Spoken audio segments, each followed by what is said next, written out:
ये बात है एक गांव की, जहां पर शहर के भूत आता है और बहुत इंसान को जिंदा खा जाता है। तो ये कहानी शुरू होता है एक बच्चे से जो शहर में रहता था। उसका नाम एलेक्स था। वो बहुत ही बदमाश था।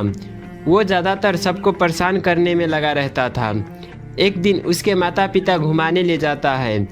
जंगल में जाने के बाद वो बच्चा झाड़ी में छुप जाता है। उसके माता पिता उसको बहुत ढूंढता है, लेकिन वो नहीं मिलता है। वो वहीं पर छुपा रहता है। तभी वो एक बड़ा सा सांप देखता है और वहाँ से भागने की कोशिश करता है और वहाँ से भागते भागते जंगल के बीच में पहुँच जाता है। उसके माता पिता उदास होकर वहाँ से चला जाता है, लेकिन वो बच्चा वहीं पर छूट जाता है और भूख के मारे वो वहीं पे मर जाता है। कुछ महीने बाद उस जंगल के पास में ही एक गांव होता है। उस गांव में बहुत बच्चा था। सब बच्चे जंगल में घूमने जाता है। तभी एक बच्चा खो जाता है।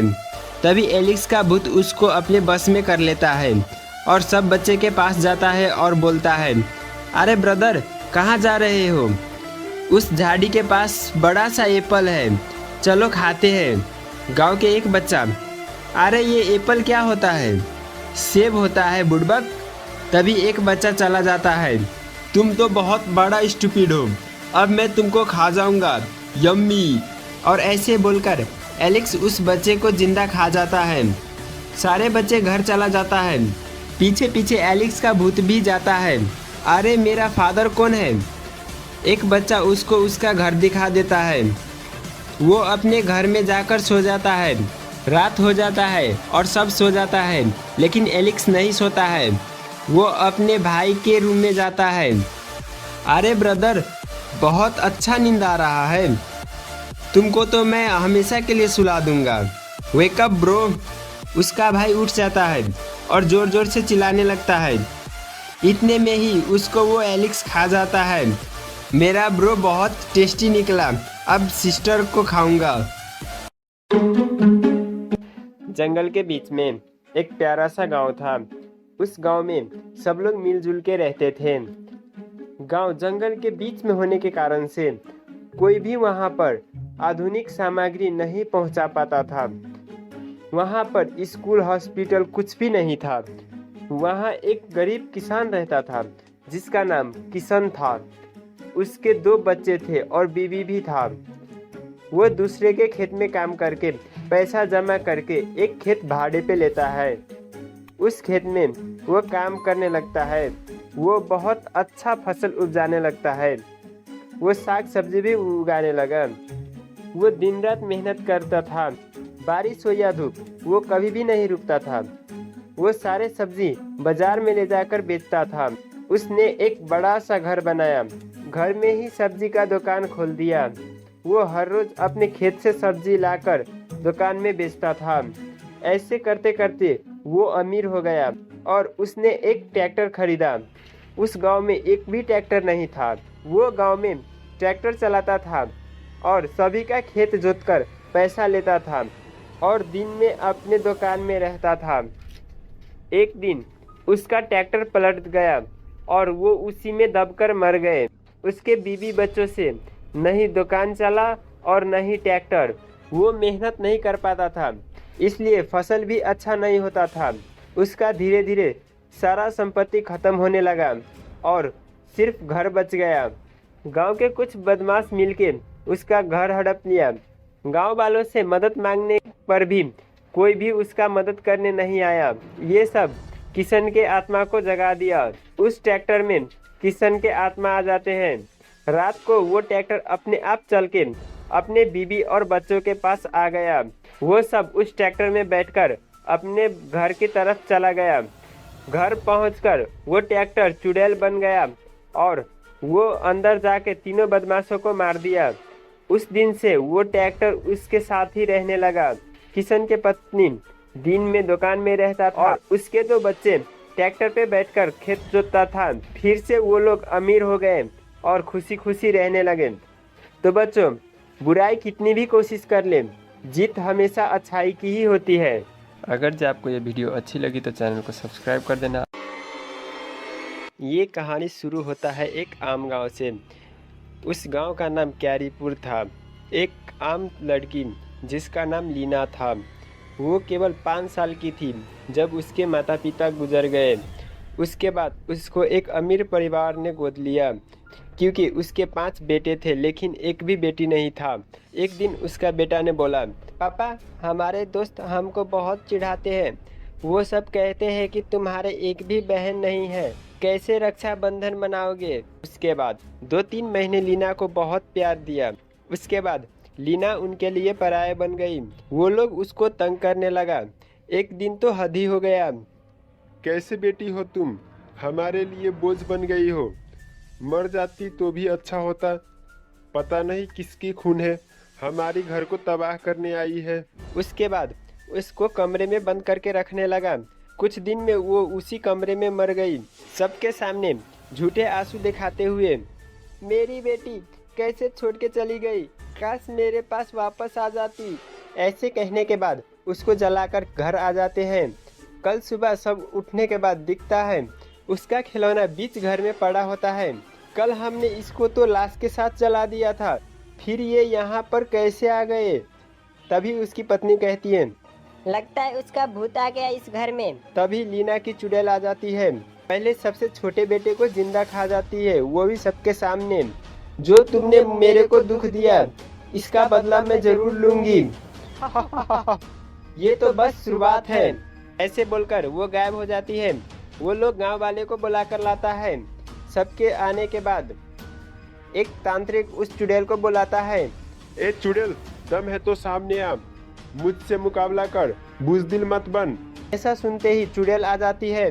तुम लोग बीच में मत आओ, मुझे इन लोगों ने बहुत दुख दिया था, मेरे को बहुत मारा था, खाना भी ठीक से नहीं देता था। इन लोगों के कारण से ही मैं मर गई, अब मैं नहीं छोड़ूंगी।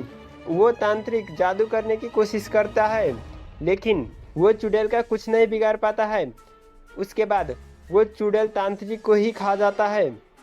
ये देखकर सब गांव वाले भागने लगते हैं और वो चुड़ैल जोर जोर से हंसने लगती है। सब भाग जाते हैं लेकिन उसके माता पिता नहीं भाग पाते हैं। वो पहले सारे बच्चे को मार देती है।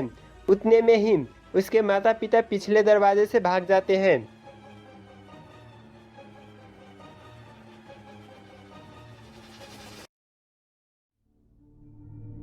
पतलू, अरे पतलू, कब से सोया है? उठ जा, सुबह हो गया। अरे मोटू, सोने दो ना, तुम भी सो जाओ, अभी तक सुबह भी नहीं हुआ है। लेकिन मुझे जोर से भूख लगा है, खाने को दो ना कुछ, नहीं तो मुझे नींद भी नहीं आएगा। क्या खाओगे? जो था तुमने सोते वक्त ही खा गए, कुछ नहीं बाकी है अब। सो जाओ ना, कहाँ से मैं लाऊंगा खाना? समोसा लेकर आओ ना प्लीज़ मेरे लिए। नहीं नहीं, तुम बिगड़ गए हो, रात को कौन खाता है? सो जाओ, कल सुबह खा लेना। और रात को कौन दुकान खोल के रहता है? मुझे समोसे खाना है। ये क्या कर रहे हो? बच्चे के जैसे हरकत मत करो। रुको, मैं देखता हूँ, अगर कोई दुकान खुला होगा तो मैं ले आऊँगा। थैंक यू पतलू, तुम मेरे हर जिद पूरा कर देते हो। ही। हाँ हाँ, ठीक है ठीक है, अब कल रात से नहीं लाऊंगा। ऐसा बोलकर वो चला जाता है। आज मैं बैंक लूट कर रहूँगा। चलो बैंक लूटने चलते हैं। अरे ये पतलू है, इतना रात को क्या कर रहा है? क्या पता, जरूर ये हमारा पीछा कर रहा होगा। इसको फंसाता हूँ, अब आएगा मज़ा। वो लोग पतलू को समोसे के दुकान से उठाकर ले जाता है और कैद कर लेता है। अरे उसको गए हुए कितना टाइम हो गया, अभी तक नहीं आया। कहीं अकेले अकेले तो नहीं खाने लगा? अरे नहीं नहीं, वो मुझको भूखा रखकर कभी नहीं खा सकता है। लगता है देखना पड़ेगा। ऐसा बोलकर मोटू पतलू को खोजने चला जाता है। कहाँ ढूंढूं पतलू को, इतना रात हो चुका है। समोसे के दुकान पर जाता हूँ।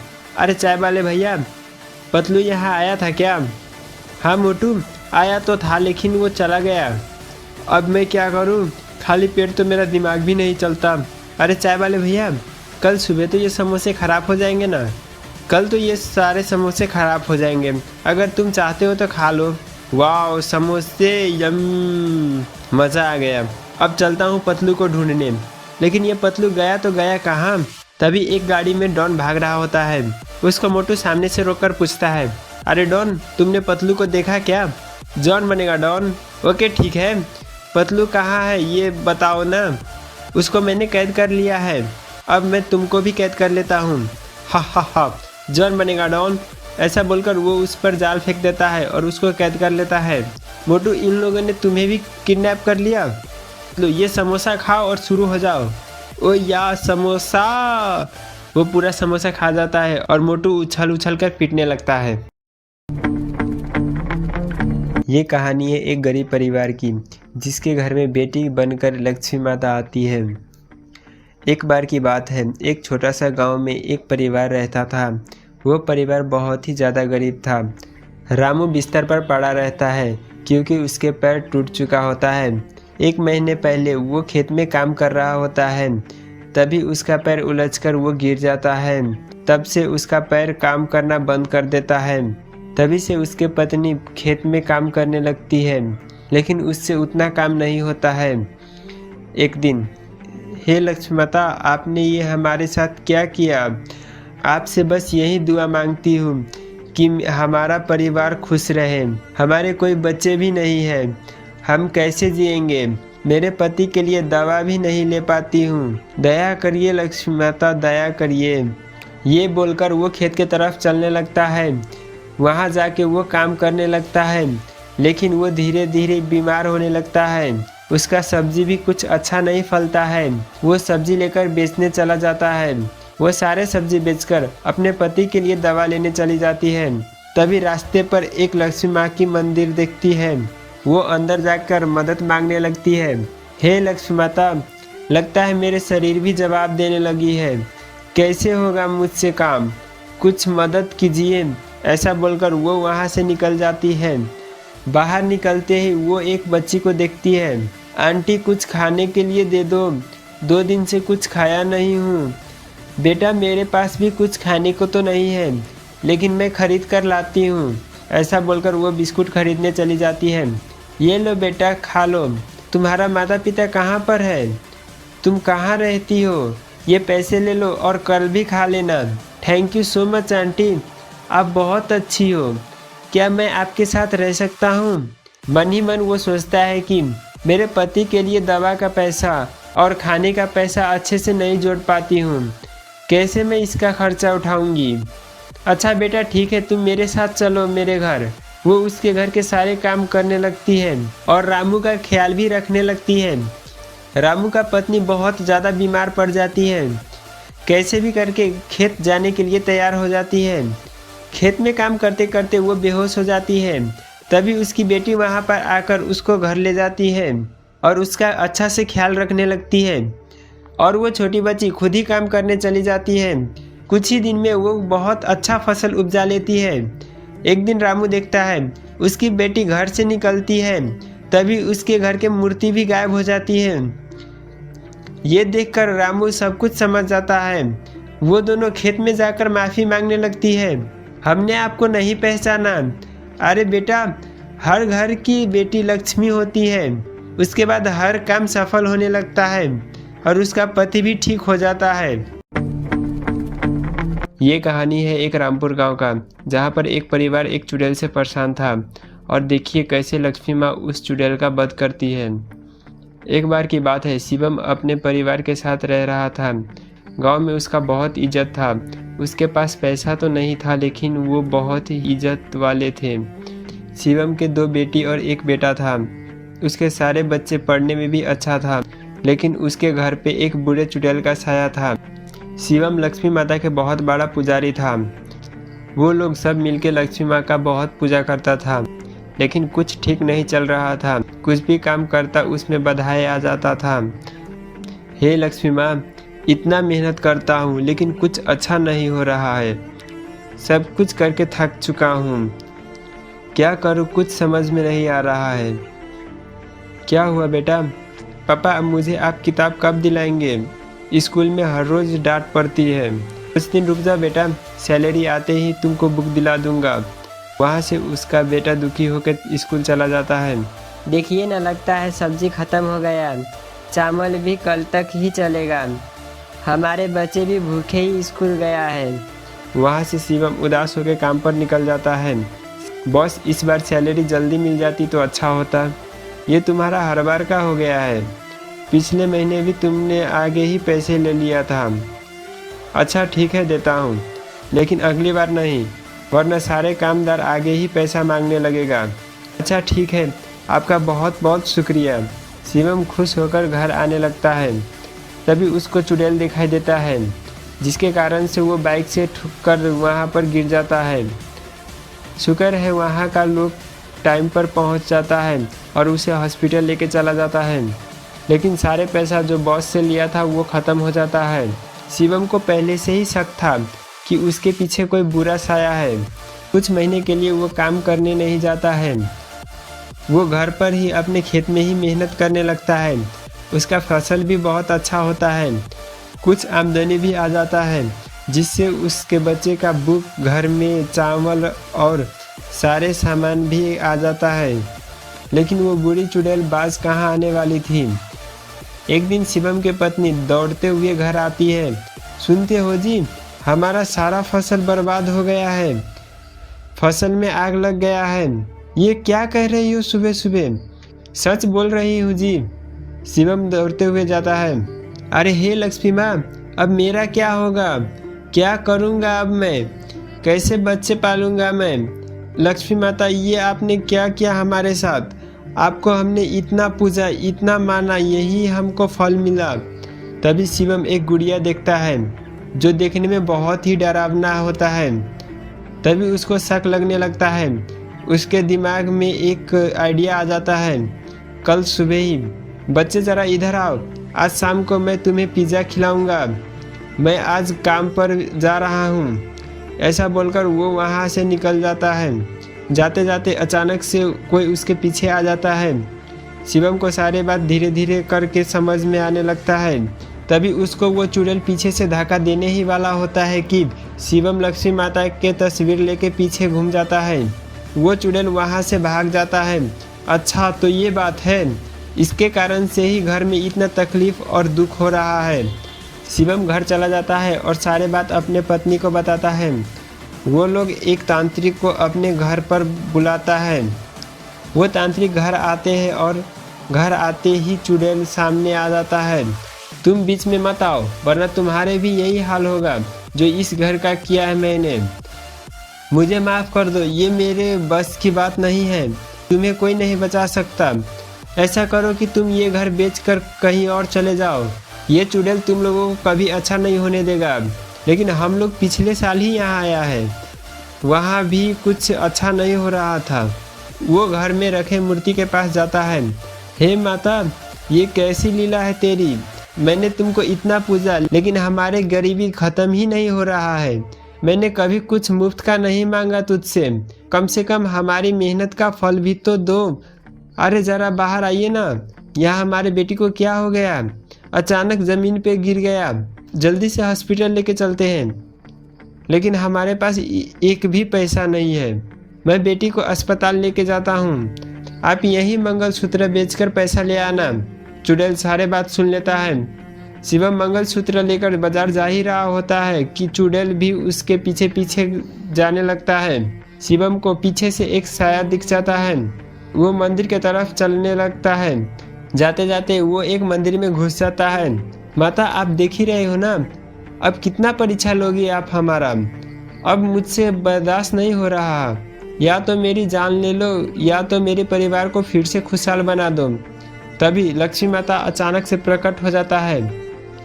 मैं तुम्हारे सारे बला दूर कर देता हूँ अभी। वो चुड़ैल और कोई नहीं, एक भूखी औरत ही है जो तुमने कुछ साल पहले उसको खाना देने पर इनकार कर दिया था। तुम्हारे पास बहुत सारे धन था, लेकिन तुमने उन्हें कुछ देने से इनकार कर दिया था, इसीलिए वो तुम्हारे हर काम में बाधाएं डाल रही है और तुम गरीब होते चले गए। तुम आज से रोज़ 5 भूखे इंसानों को खाना खिलाओ, सब कुछ ठीक हो जाएगा। उसके बाद वो घर आ जाता है, देखता है कि उसका बेटी ठीक हो चुका होता है। तभी से आज तक वो रोज़ 10 भूखे इंसान को खाना खिलाता है। लक्ष्मी माँ की कृपा से उसका धन बढ़ता चला जाता है। और एक बात, अगर आप मेरे चैनल को सब्सक्राइब करते हो तो मैं लक्ष्मी माता से मन्नत मांगूंगा कि आप पर भी लक्ष्मी माता का आशीर्वाद बना रहे। आप सभी को पता है दिवाली या लक्ष्मी पूजा दोनों कह सकते हैं, वो बहुत ही करीब आ चुका है। इसी के रिलेटेड मैंने एक वीडियो भी बनाया था जिसको अपलोड किए पूरे 4 दिन हो चुका है। चलिए देखते हैं कि वो वीडियो कैसा था। ये कहानी है एक रामपुर गांव का, जहां पर एक परिवार एक चुड़ैल से परेशान था और देखिए कैसे लक्ष्मी माँ उस चुड़ैल का वध करती है। एक बार की बात है, शिवम अपने परिवार के साथ रह रहा था। गांव में उसका बहुत इज्जत था। उसके पास पैसा तो नहीं था, लेकिन वो बहुत ही इज्जत वाले थे। शिवम के 2 बेटी और 1 बेटा था। उसके सारे बच्चे पढ़ने में भी अच्छा था, लेकिन उसके घर पे एक बूढ़े चुड़ैल का साया था। शिवम लक्ष्मी माता के बहुत बड़ा पुजारी था। वो लोग सब मिलकर लक्ष्मी माँ का बहुत पूजा करता था, लेकिन कुछ ठीक नहीं चल रहा था। कुछ भी काम करता उसमें बाधाएं आ जाता था। हे लक्ष्मी माँ, इतना मेहनत करता हूँ लेकिन कुछ अच्छा नहीं हो रहा है। सब कुछ करके थक चुका हूँ। क्या करूँ, कुछ समझ में नहीं आ रहा है। क्या हुआ बेटा? पापा, अब मुझे आप किताब कब दिलाएंगे? स्कूल में हर रोज डांट पड़ती है। कुछ दिन रुक जा बेटा, सैलरी आते ही तुमको बुक दिला दूंगा। वहाँ से उसका बेटा दुखी होकर स्कूल चला जाता है। देखिए ना, लगता है सब्जी खत्म हो गया। चावल भी कल तक ही चलेगा। हमारे बच्चे भी भूखे ही स्कूल गया है। वहाँ से शिवम उदास होकर काम पर निकल जाता है। बॉस, इस बार सैलरी जल्दी मिल जाती तो अच्छा होता। ये तुम्हारा हर बार का हो गया है। पिछले महीने भी तुमने आगे ही पैसे ले लिया था। अच्छा ठीक है, देता हूँ, लेकिन अगली बार नहीं, वरना सारे कामदार आगे ही पैसा मांगने लगेगा। अच्छा ठीक है, आपका बहुत बहुत शुक्रिया। शिवम खुश होकर घर आने लगता है। तभी उसको चुड़ैल दिखाई देता है, जिसके कारण से वो बाइक से ठुक कर वहाँ पर गिर जाता है।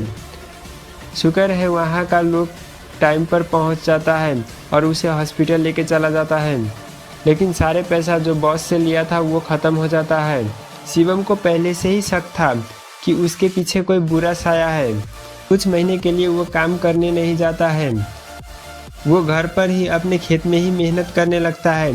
उसका फसल भी बहुत अच्छा होता है। कुछ आमदनी भी आ जाता है, जिससे उसके बच्चे का बुक, घर में चावल और सारे सामान भी आ जाता है। ये कहानी है कुछ साल पहले की, जो कि और किसी के साथ नहीं, मेरे साथ हुआ था। मैं अपने ऑफिस के काम के लिए यहाँ से पास के गांव में गया था। उस गांव में पुगने के बाद थोड़ी ही देर में वहाँ पर बहुत तेज़ बारिश होने लगी। उसके बाद मैं एक घर में छुप गया। मैं उस गांव से पूरी तरह से अनजान था। मुझे वहाँ पर जाने के लिए मेरे ऑफिस के सारे एम्प्लॉय रोक रहे थे, लेकिन मैं किसी के बात न सुनकर उस गांव में चला गया। वहाँ पर तेज़ बारिश होने के कारण से मैं उस रात उसी घर में सो गया। सुबह उठकर देखा तो वहाँ पर कोई भी इंसान नहीं दिखा। उस वक्त मुझे कुछ भी नहीं पता था, इसीलिए मुझे लगा कि सारा इंसान अपने अपने काम में चला गया है, लेकिन किसी के घर में एक बच्चा भी नहीं था। उसके बाद मैं पास के गांव में गया और वहां पर पता लगाया उस गांव में आखिर कोई क्यों नहीं है। ये बात मैं एक इंसान से पूछा, लेकिन वो ये बात बताने के बजाय काफ़ी डर गया। मुझे लगा कि ये कोई आम बात है, इसीलिए मैं फिर से उस गांव में चला गया। उस गांव का नाम रामनगर था।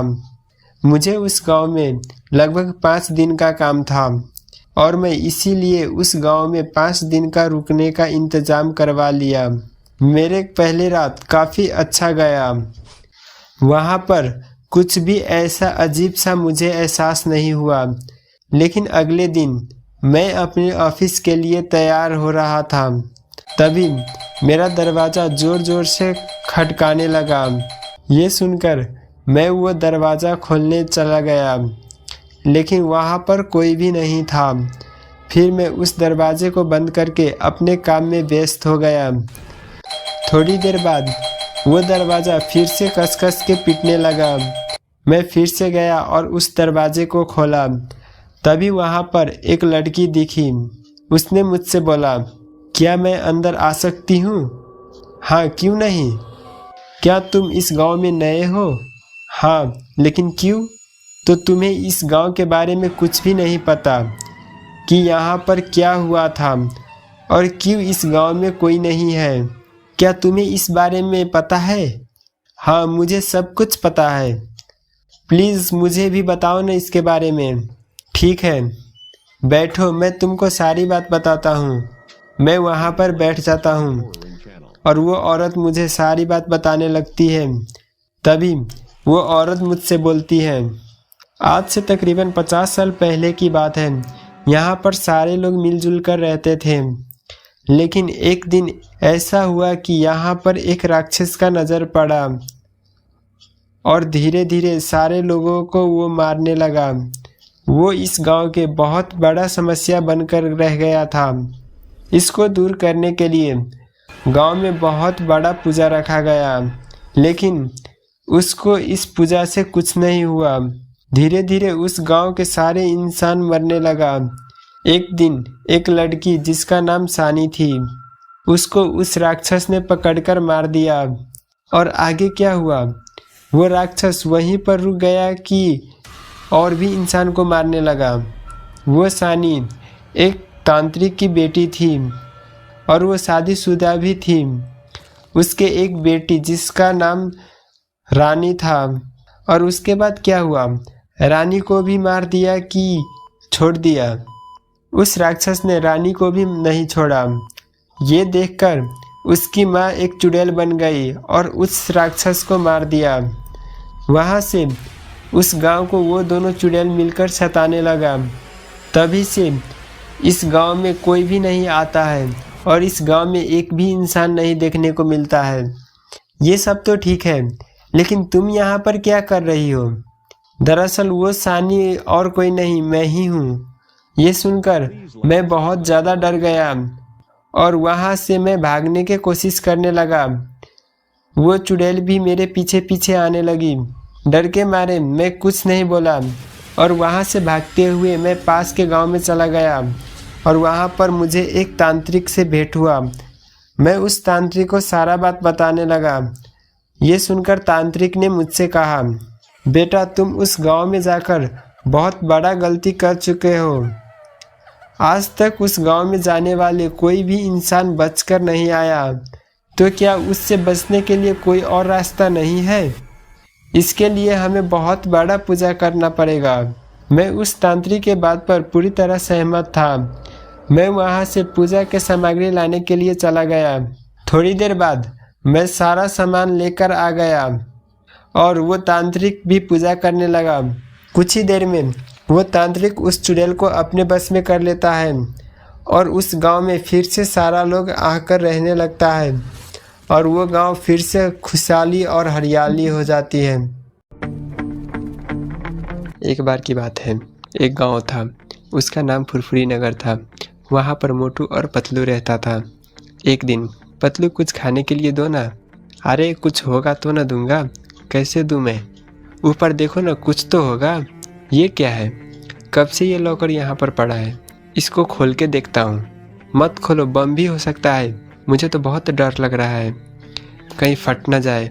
डरो मत, खोल के देखता हूँ मैं। ये तो किसी चीज़ का नक्शा लगता है। क्या हो सकता है ये? मोटू, ये तो खजाना का नक्शा लगता है। चलो चलते हैं, जल्दी चलो, कहीं और न चला जाए। अरे गरीब का दिन भी आ गया भैया, अब आएगी खुशी और हरियाली, पैसा, बड़ा घर होगा। क्यों हल्ला कर रहे हो? जल्दी से चलो खजाना के पास, नहीं तो कोई और पहुंच जाएगा। ओके चलते हैं। वो दोनों जंगल की तरफ चला जाता है। जाते जाते शाम हो जाता है। मोटू, चलो किसी गुफा में जाकर रहते हैं आज, नहीं तो रात में कोई शेर और बाघ भी हो सकता है। चलो जल्दी से सोते हैं और आग जलाते हैं। ओके, मैं लकड़ी लेकर आता हूँ, तुम आग जलाओ। वो दोनों सोने लगता है। तभी अचानक से मोटू उठ जाता है और वो देखता है कि किसी चीज़ उसको खींच रही है। पतलू, पतलू भागो, यहाँ पर भूत है। वहाँ पर जाकर देखता है तो पतलू नहीं होता है। पतलू, पतलू कहाँ हो तुम? पतलू दूर से आता हुआ दिखता है, लेकिन मोटू उसको देखकर भाग जाता है क्योंकि उसका पैर उल्टे तरफ होता है। भागो भागो, यहाँ पर भूत आ गया। मेरा पतलू कहाँ है? ये कैसा जंगल है? मोटू, मैं तो गुफा में सोया था, यहाँ कैसे आ गया मैं? जल्दी जल्दी भागो पतलू, इस जंगल में भूत रहता है, जल्दी से भागो। दोनों वहाँ से भाग जाता है और खजाना वाले गुफा में पूग जाता है। अरे मोटू, हम तो यहाँ पर पहुँच गए। वो दोनों उस गुफा में देखते हैं, अंदर से हीरा सोना बहुत सारा जेवरात होते हैं। मोटू समोसा खाता है और एक ही बार में सारा खजाना उठा लेता है।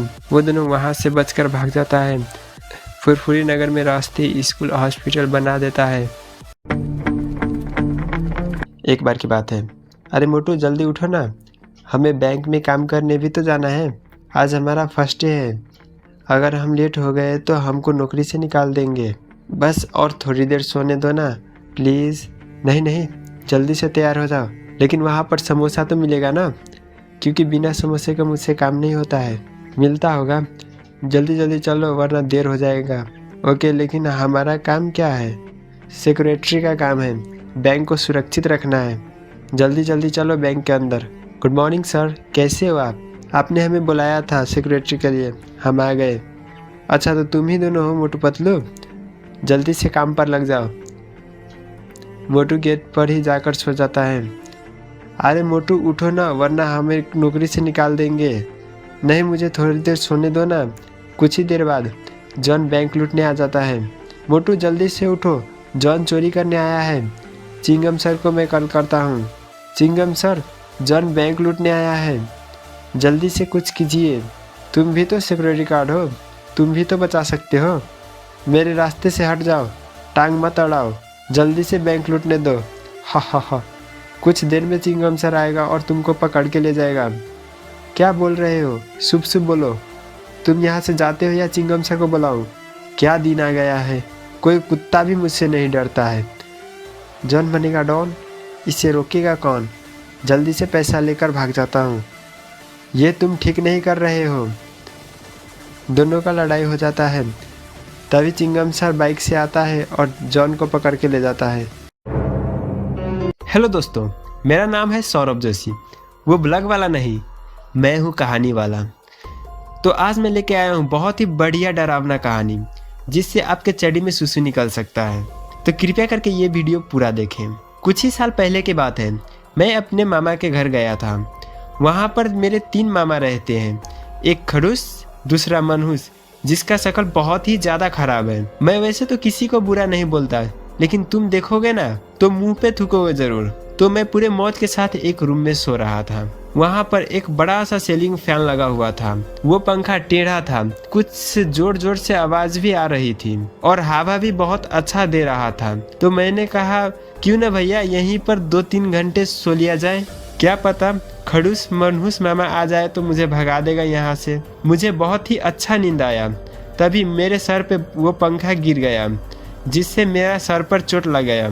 वहाँ पर देखा तो एक लाश लटका हुआ था। मैं बहुत ही ज़्यादा डर गया। उसके बाद मैं जोर जोर से चिल्लाने लगा, लेकिन कोई मुझे बचाने के लिए नहीं आया। सब लोग बाहर से ही इसको बचाओ कह रहे थे। और अचानक से मुझे मेरे एक मामा दिखाई दिया और उसने मुझसे बोला, अरे भांजे, क्यों फट गई ना तेरी? डर गया ना? मरने के बाद भी बहुत शैतानी मजाक कर लेता हूँ, अब तेरे को भी ऐसा ही मारूंगा। उसके बाद मैं दरवाज़ा तोड़कर वहाँ से भाग निकला। फिर मुझे याद आया कि मैं तो अपने 3 मामा के श्राद्ध पे आया हूँ। तभी से आज तक मैं अपने मामा के घर नहीं गया, और कौन जाएगा वैसे घर में।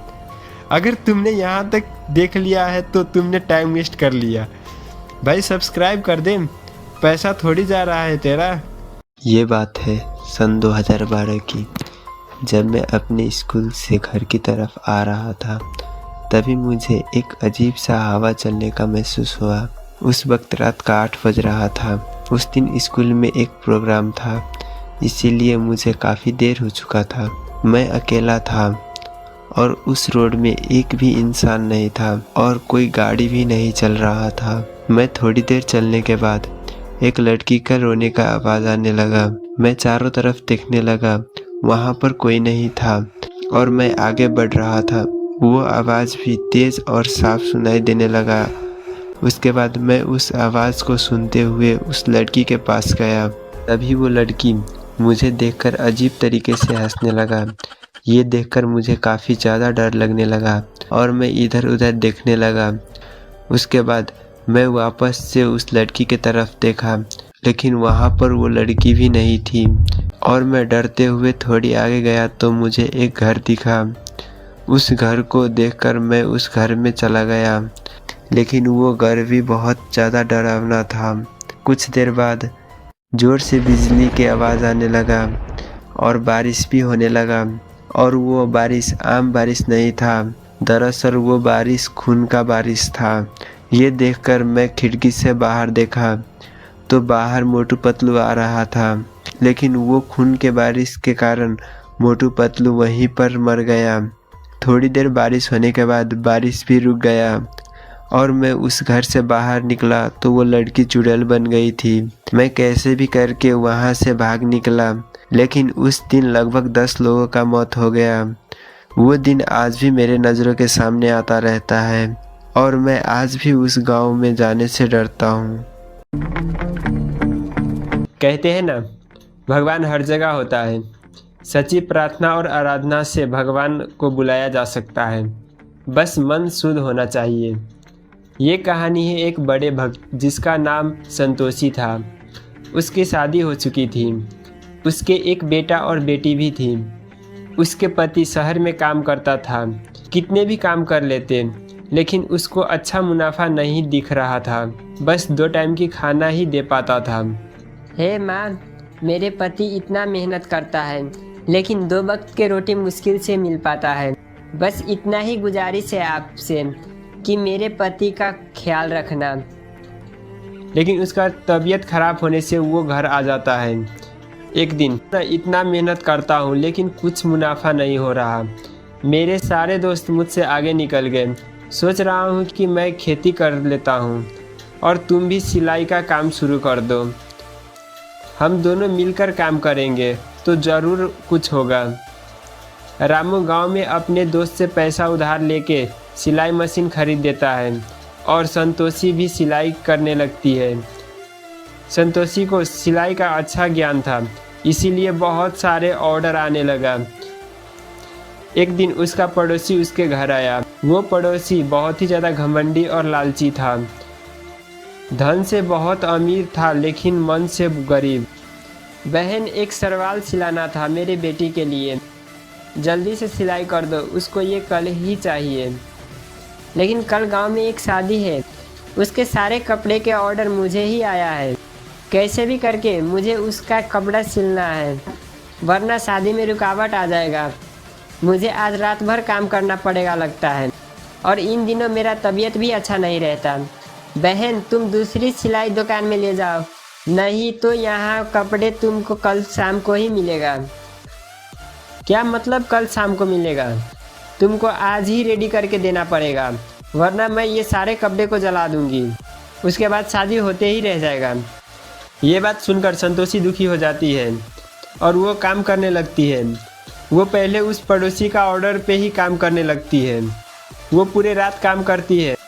दुर्गा माँ की कृपा से वो सुबह तक सारा काम कर लेती है, लेकिन उसके तबीयत बहुत ज़्यादा ख़राब हो जाती है। कल सुबह ही उसका पड़ोसन आ जाती है और कपड़ा मांगने लगती है। उसको कपड़ा देती है, लेकिन पैसे देने में जिद करने लगती है। बहन, तुम जानती ही हो हम कितना गरीब हैं, ऐसा मत करो हमारे साथ। पैसे नहीं है मेरे पास, और होगा भी तो नहीं दूंगा। तुम्हारी औकात ही क्या है मेरे सामने।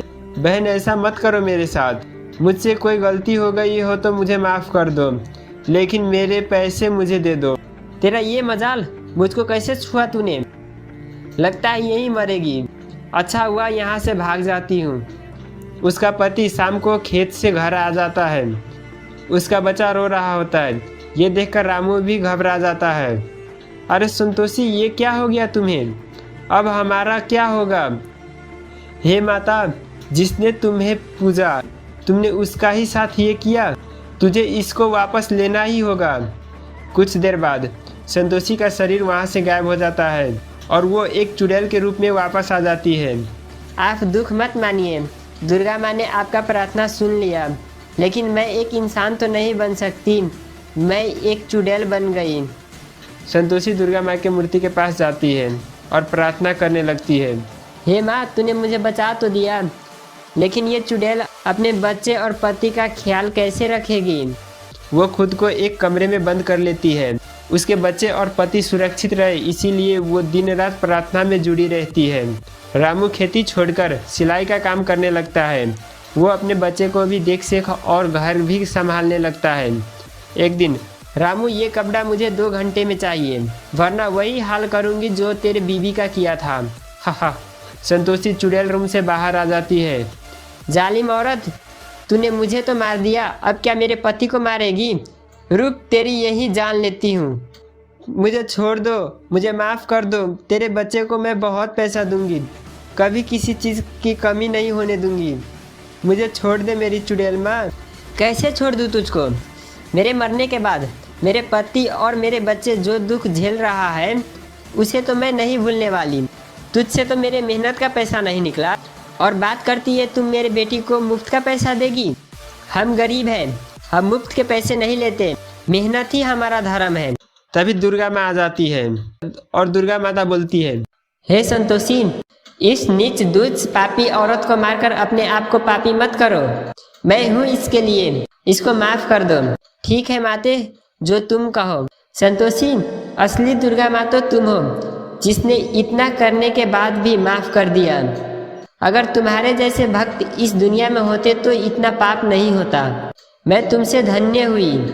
बदले में मैं तुमको पूरा शरीर वापस करती हूँ। तुम्हारे जैसे भक्त को इस पृथ्वी में ज़रूरत है। और माता वहाँ से गायब हो जाती है। कुछ ही देर में उस लालची पड़ोसन के पैसे सारे गरीबों में चला जाता है। इधर रामू, उसके पत्नी संतोषी और दोनों बच्चे खुशी खुशी जीवन बिताने लगते हैं। कहते हैं कि भगवान के घर में देर है लेकिन अंधेर नहीं। एक बार की बात है, एक लड़की और एक लड़का एक दूसरे से बहुत प्यार करता था। दोनों एक दूसरे के बिना नहीं जी सकता था। वो लड़का गाना का बहुत बड़ा शौकीन था। हर रोज़ वो गाना गाकर अपने मासूका को सुनाता था। वो लड़की भी बड़ी आराम से उसका गाना सुनता था। वो दोनों बहुत ज़्यादा खुश था। वो लड़की भी बहुत ज़्यादा खूबसूरत थी, इसीलिए गांव के ज़्यादातर लड़का उस लड़की के साथ शादी करना चाहता था। एक दिन वो लड़की बाज़ार से अपने घर के तरफ जा रहा होता है। तभी एक लड़का, अरे मेरे जाने मन, कहाँ निकली? ज़रा इधर तो देखो, कभी हमारे गीत भी सुन लिया करो। लड़की उसको अनदेखा करके वहाँ से चली जाती है। वो लड़का सर में दर्द बन के रह गया था। जहाँ वो लड़की जाती थी, पीछे पीछे वो लड़का पहुंचकर उस लड़की को तंग करने लगता था। एक दिन तो हद ही हो गया था जब वो लड़के ने हाथ पकड़कर उस लड़की को जाने नहीं दे रहा था।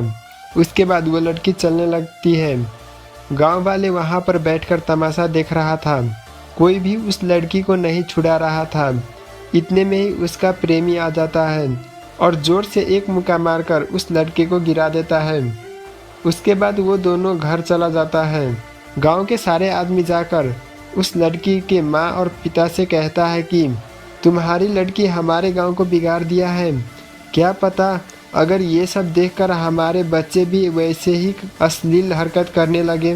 तुम्हारे बेटी और उसकी प्रेमी को बोलो कि आज के बाद गांव में संग न रहे। उसके पापा कुछ कर भी नहीं सकता था। इधर बेटी की खुशी और उधर गांव वाले का नोकझोंक। उसके बाद उसके पिता के पास और कोई ऑप्शन नहीं रहता है। वो उस लड़के को मारने का सोचता है। अगले ही दिन, बेटी तुम्हारे आशिक को ज़रा घर पे बुलाना। हम सब ने ये फैसला किया है कि तुम दोनों की शादी कर दिया जाए और तुम दोनों खुश रहना एक साथ। उसकी बेटी खुशी के मारे पागल हो जाती है। वो खुशी खुशी जाकर उस लड़का को बोलता है। वो दोनों घर में आता है। वो लड़का को तभी पकड़ लेता है और वो अपने बेटी को पकड़कर रूम में ले जाता है। वो सब लोग मिलकर उस लड़का को पीटने लगता है। जब ही उस लड़का को पीटता है तभी उसकी बेटी रूम में से चिल्लाने लगता है। कोई क्या जाने कि प्यार में ऐसा ही होता है, चोट एक को लगता है और दर्द दूसरे को होता है। उस लड़का को पीटते पीटते मार देता है और उसको नाली में ले जाने का तैयारी करता है।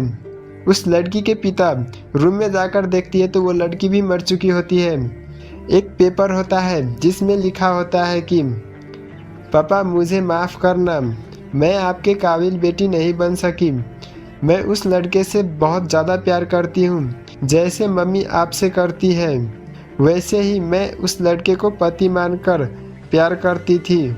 आज तक हमने कोई गलत काम नहीं किया था, लेकिन आपने अपनी इज्जत खोने के डर से आज आपकी बेटी भी नहीं रही। अलविदा पापा, ख्याल रखना। उसके बाद उसका पिता फुट फुट कर रोने लगता है, पर अब रोने से उसकी बेटी नहीं आने वाली थी। उस लड़का का माता पिता भी जीना का हौसला हार चुका होता है, लेकिन फिर भी एक बेटी को देखकर जीता रहता है। उधर वो लड़की का पिता भी बिखर गया होता है। जिंदगी सिर्फ एक बार मिलती है, अपने पसंद से लड़का लड़की से शादी कर खुशी रह सकता है। ज़बरदस्ती का प्यार कुछ ही दिन तक रहता है। अगर आपने ये वीडियो देख लिया है तो चैनल को सब्सक्राइब कर लेना। ये बात है एक गांव की, जहां पर एक बूढ़ी नानी चुड़ैल रहती थी। एक बार की बात है, रामू अपने नानी के साथ ही रहता था। 10 तक पढ़ाई गांव में करने के बाद वो शहर चला जाता है। शहर से दूर बूढ़ी नानी एक दिन बहुत ज़्यादा बीमार हो जाता है और दूसरे दिन ही मर जाती है। तब से वो चुड़ैल बन जाती है। एक दिन रामू बहुत दिन हो गया गांव नहीं गया और नानी को देखे भी बहुत दिन हो गया। नानी की याद आ रही है, चला जाता हूँ। वह बस से घर चला जाता है। बस गांव में रुक जाता है।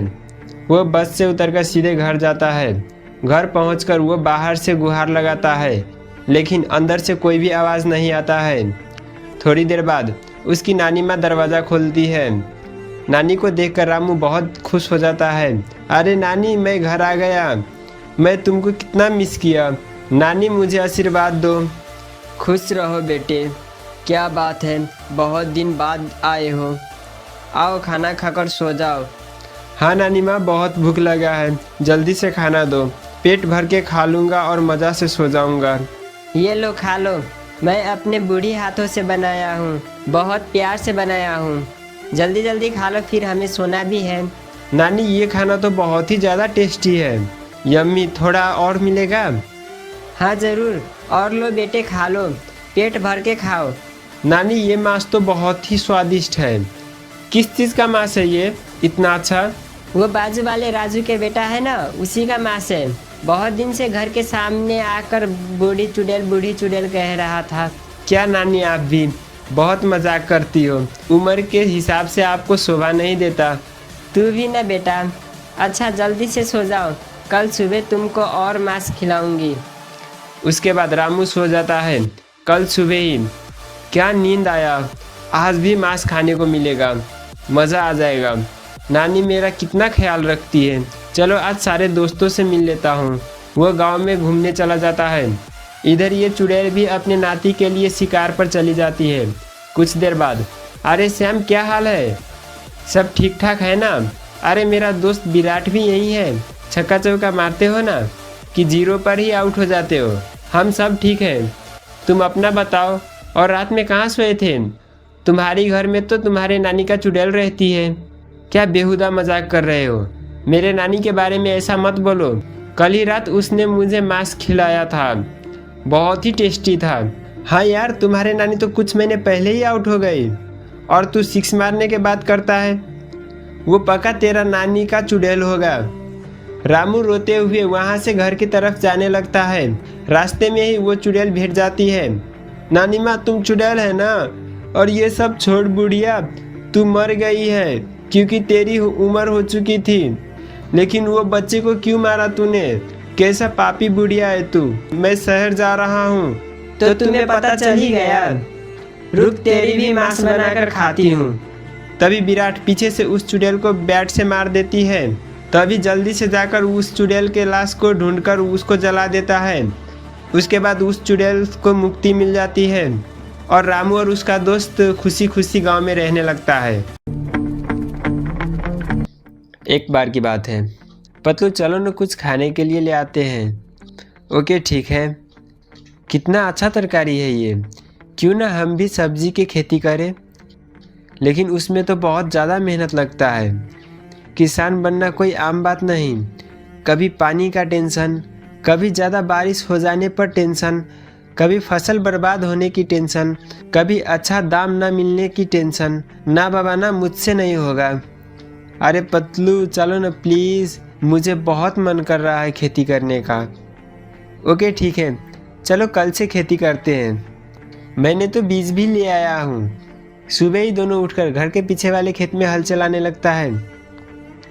अरे पतलू, ये तो बहुत ही ज़्यादा मुश्किल काम है, लगता है जान ही निकल जाएगा। बहुत धूप पड़ रहा है, चलो बैठते हैं। नहीं, अभी तो हमने शुरू ही किया है, जल्दी जल्दी खेती कर लेते हैं। वो दोनों खेत में बीज रोपने लगते हैं और बहुत ही ज़्यादा मेहनत करने लगता है। कुछ दिनों बाद बहुत ही अच्छा सब्जी हुआ है, चलो सब्जी को बाज़ार ले जाकर बेचते हैं। ओहो, मज़ा ही आ गया, चलो लेकर चलते हैं। वो दोनों बाज़ार में जाकर सारा सब्जी बेचकर घर आ जाता है। अरे वाह, पैसा ही पैसा, चलो गिनते हैं। 1 2 3 4 5 6 7 8 9 10। पतलू तुम ही गिनो, मैं समोसा खाकर सो जाता हूँ। ओके ठीक है, सो जाओ। कल सुबह ही दोनों उठकर मोटर खरीदने चला जाता है। अरे पतलू, मैं ये सोच रहा था कि अगर हम दोनों समोसे के पेड़ लगा दे तो कितना मज़ा आएगा। दिन रात समोसा ही समोसा खाऊंगा। सो जाओ तुम। कल सुबह ही वो दोनों उठ जाते हैं।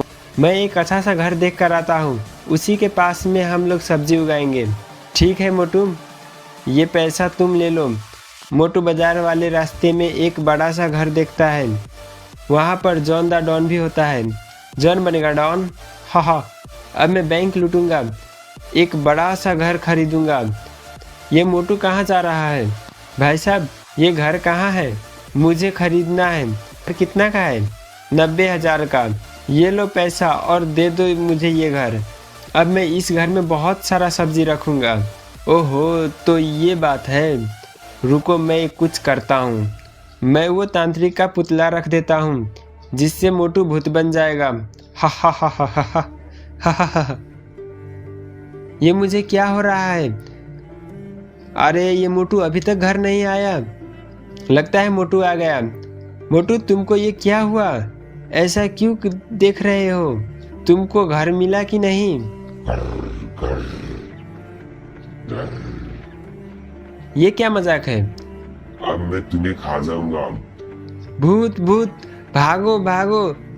वो भागकर पड़ोसी के घर में जाकर सो जाता है।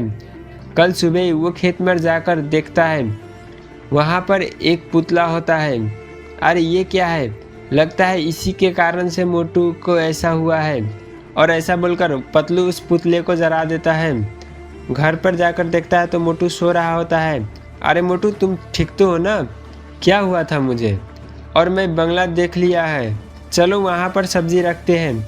जल्दी से चलो पतलू।